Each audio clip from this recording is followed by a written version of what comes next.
Bonjour à tous et bienvenue sur le plateau de l'invité de la matinale. C'est toujours un plaisir de vous entretenir durant 13 minutes sur des thématiques tout aussi importantes les unes que les autres. Aujourd'hui, nous parlons d'une pathologie qui prend de l'ampleur, l'accident vasculaire cérébral, l'AVC, touchant près de 17 millions de personnes à travers le monde. Le nombre de cas d'accident vasculaire cérébral pourrait exploser d'ici 2030 selon les prévisions de l'Organisation mondiale de la santé. Ce tueur silencieux emporte un quart des patients. Il est donc important d'en parler pour sensibiliser le plus grand nombre afin de l'éviter. Ce matin, nous avons non pas un, mais deux invités pour en parler. Donc, nous recevons aujourd'hui Madame Aimée Delia Bilouni Njali. Bonjour Madame. Bonjour. La responsable, donc la présidente de SOS AVC. Et à ses côtés, Monsieur David Malone EI. Bonjour à vous. Bonjour Madame. Vous êtes le secrétaire général de SOS AVC. Tout à fait. Et ensemble, nous parlons du Téléthon Tous contre l'AVC. Bienvenue à vous. Merci. Alors, bien avant cela, parlez-nous de la structure qui organise ce Téléthon. Donc, SOS AVC, donc, quand a-t-elle été mise en place? Et généralement, ce genre d'initiative résulte d'un élan de cœur, d'une expérience personnelle ou encore d'une volonté profonde. Donc, dites-nous, quel est le but de la création de SOS AVC?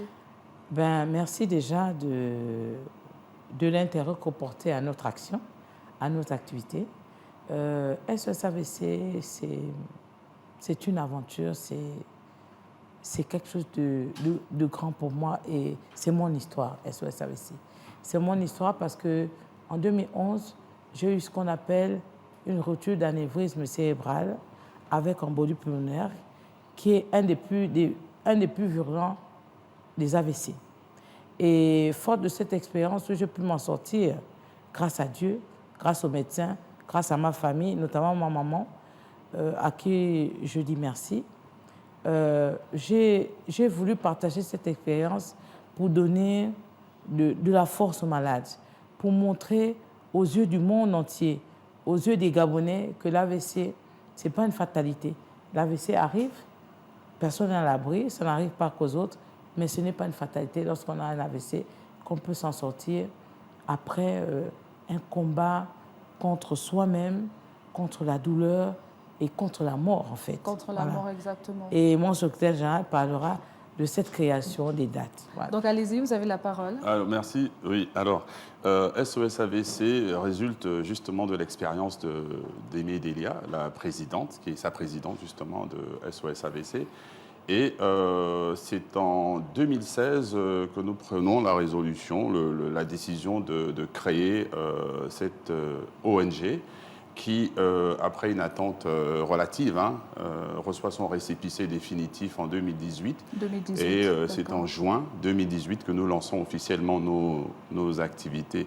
Alors, c'est essentiellement de la sensibilisation, de la prévention, l'accompagnement des malades, et franchement les assister. Et grâce aux témoignages multiples de la présidente Delia, nous les encourageons. Nous les encourageons à aller vers les structures médicales. Nous les encourageons à plus de force, à plus plus de bravoure, face à la maladie, Vous donnez du bon cœur à ces personnes. Et être là pour eux, parce que généralement, ils sont livrés à eux-mêmes, à l'abandon des familles, des proches, etc. Et c'est pour ça que nous nous entourons des services tels que celui de neurologie du CHUL. Nous nous entourons des bonnes volontés, de bénévoles pour venir en aide, pour soutenir notre action.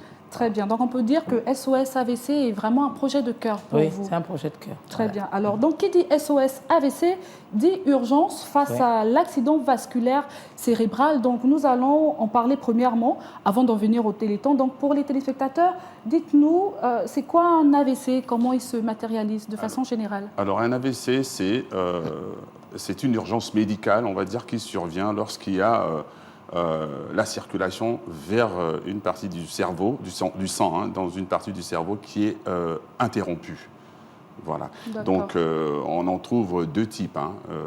L'AVC ischémique, qui peut être dû à un caillot qui bouche une artère, D'accord. Et vous avez l'AVC hémorragique, donc ischémique, c'est le caillot qui bouche une artère.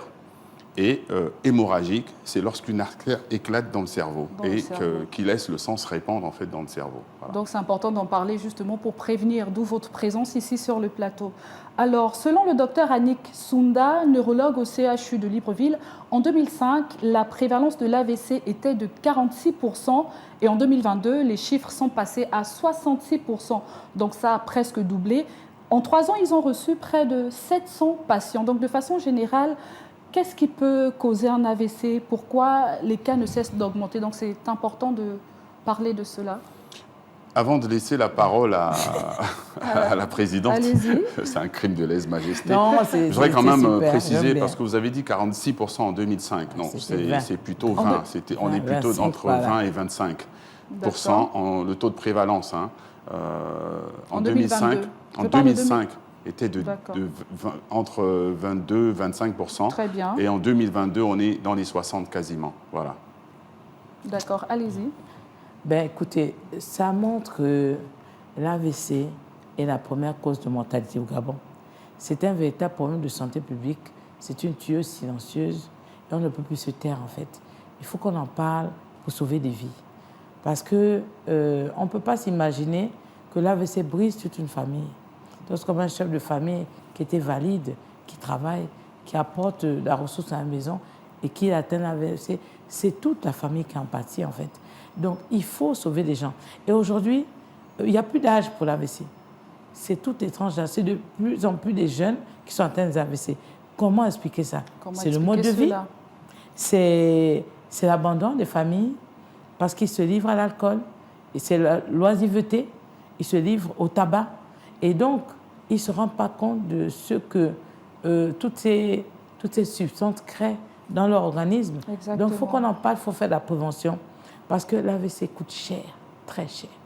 Très cher. Vous savez de quoi vous parlez? Oui, justement. Je sais de quoi je parle.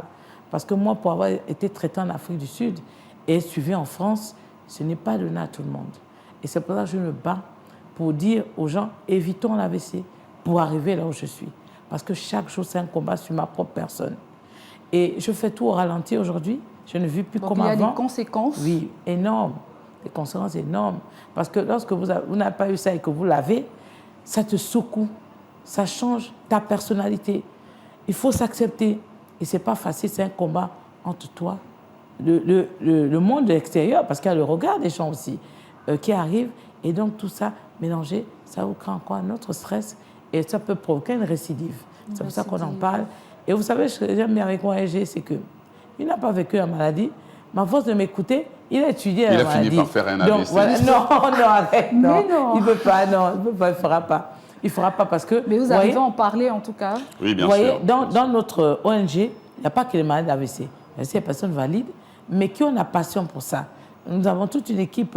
Et comme vous l'avez dit, vous vous entourez aussi de médecins qui sont là pour informer également des spécialistes. Voilà.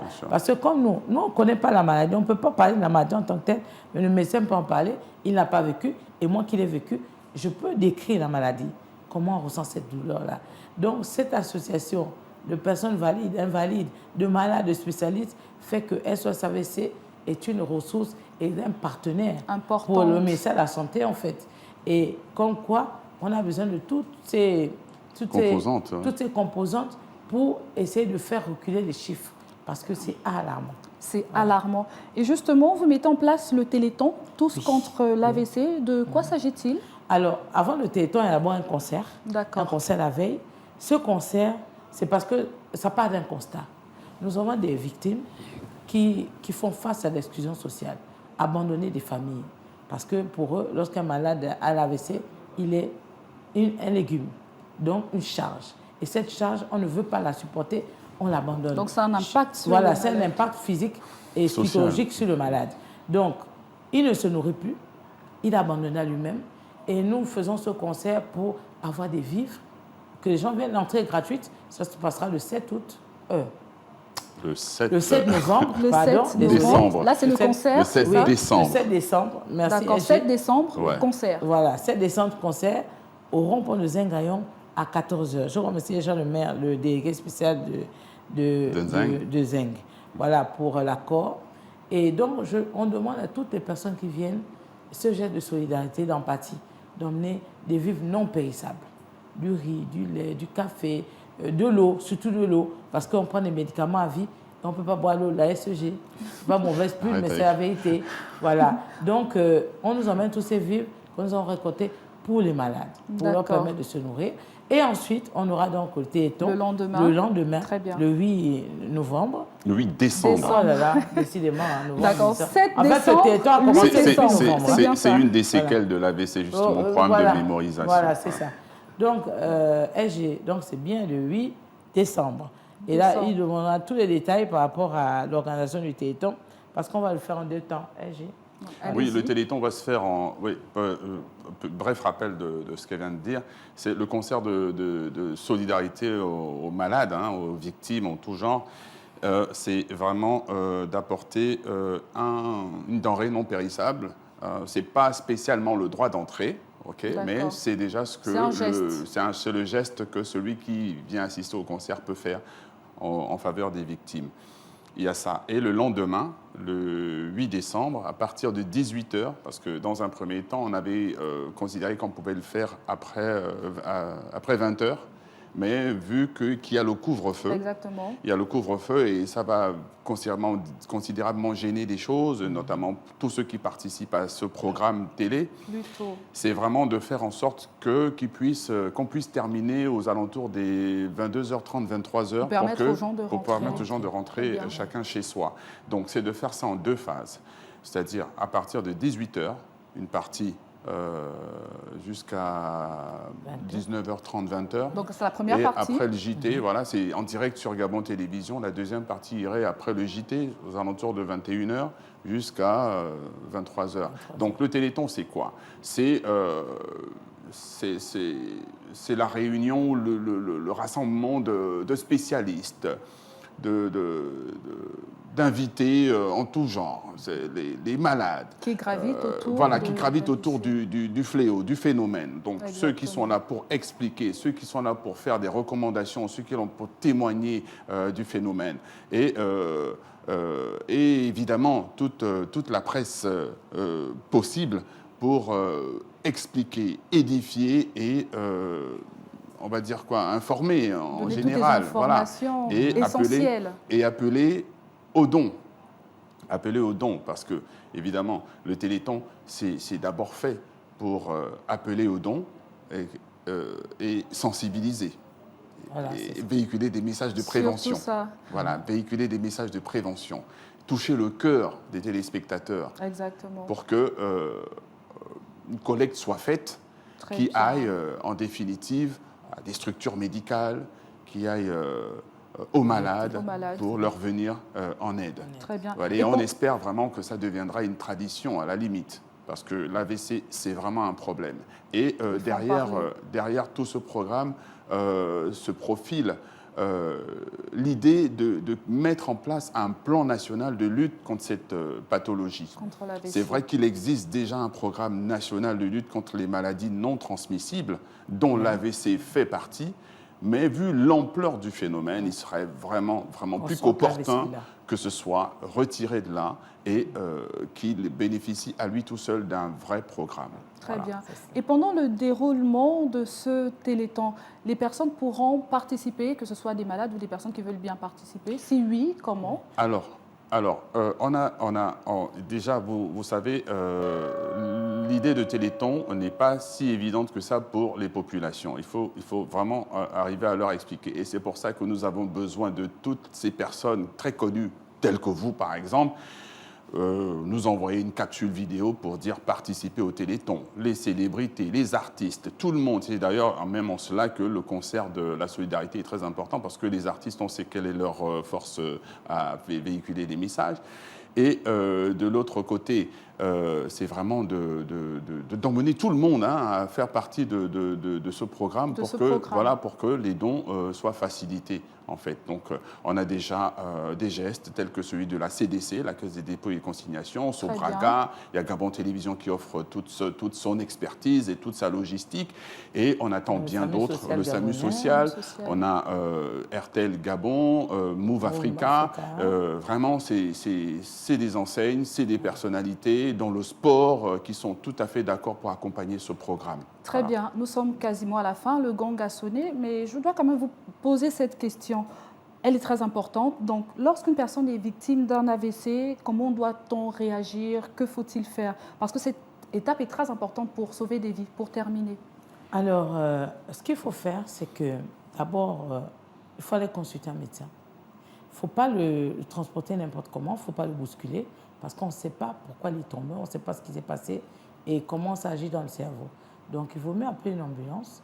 Et là, le SAMU social a un numéro, je crois, de 14 88. Hein. 400, oui. Voilà. 14 88. Oui, pour avoir une ambulance et le transporter dans une ambulance, c'est plus sûr. Et ensuite, aller aux urgences du CHL de Libreville, parce qu'il y a une unité, neurovasculaire. Une unité neurovasculaire qui est là et qui peut prendre en charge si on détecte des signes d'AVC. Donc, tout se passe au niveau des urgences. Donc, c'est vraiment la conduite à tenir pour que chacun se dise « je ne vais pas là-bas chez l'Onganga, je vais chez le pasteur, je vais là-bas à l'hôpital, parce que c'est là-bas on déterminera. » Nous avons 3h30. 3h30 pour agir. Pas plus. C'est très important. Et puis, il faut dire que ce territoire est passé sous le haut patronage du président de la République, son excellence Christ-Clotaire Oligui Nguema. Voilà. Et la première dame porte ce cheval de bataille.